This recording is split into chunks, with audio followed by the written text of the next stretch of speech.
being held up by 2 guinea pigs who were giving it something out of a bottle. They all made a rush at Alice the moment she appeared, but she ran off as hard as she could, and she soon found herself safe in a thick wood.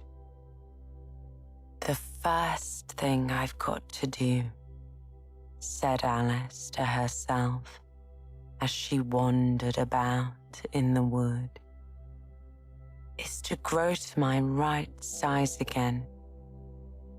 And the second thing is to find my way into that lovely garden.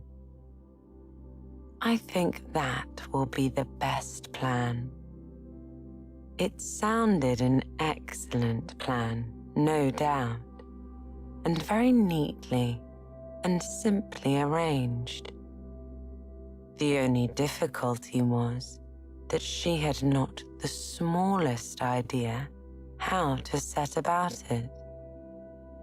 And while she was peering about anxiously among the trees, a little sharp bark just over her head made her look up in a great hurry.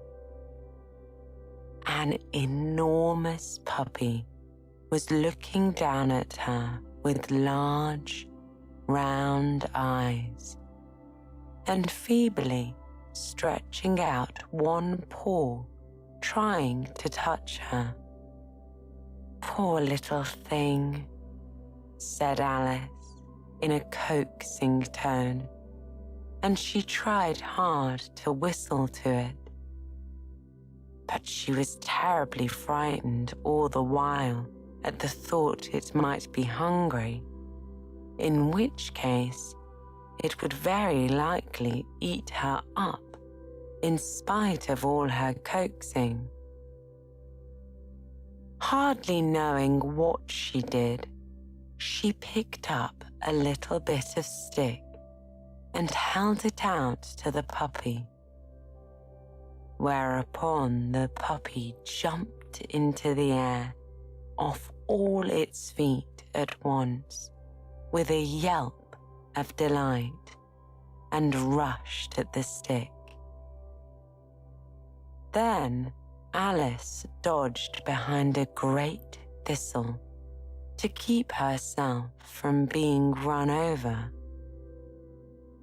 The moment she appeared on the other side, the puppy made another rush at the stick and tumbled head over heels in its hurry to get hold of it.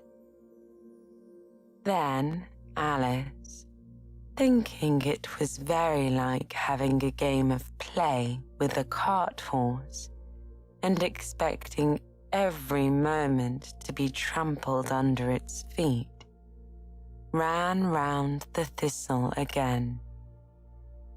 Then the puppy began a series of short charges at the stick, running a very little way forwards each time and a long way back, and barking hoarsely all the while, till at last it sat down a good way off, panting, with its tongue hanging out of its mouth and its great eyes half shut.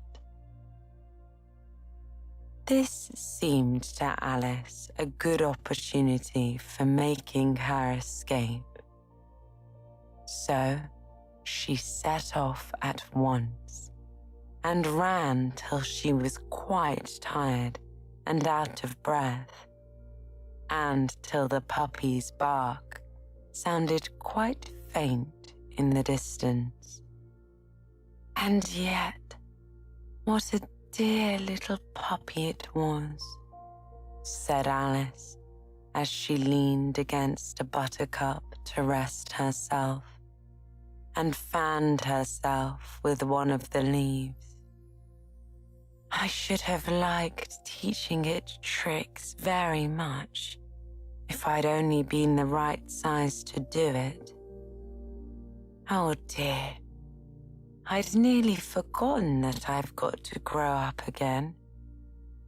Let me see. How is it to be managed?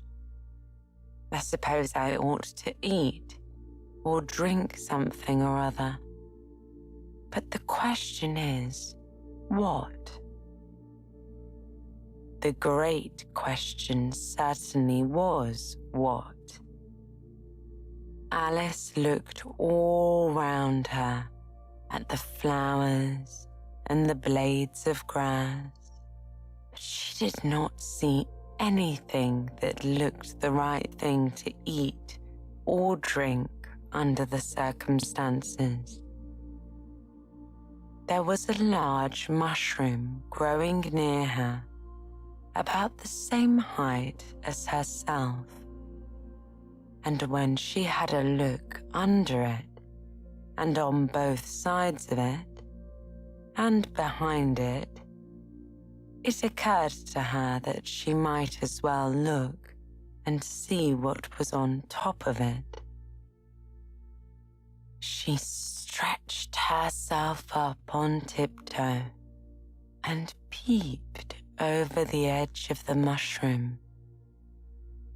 Her eyes immediately met those of a large blue caterpillar that was sitting on the top with its arms folded, quietly smoking a long hookah and taking not the smallest notice of her or of anything else.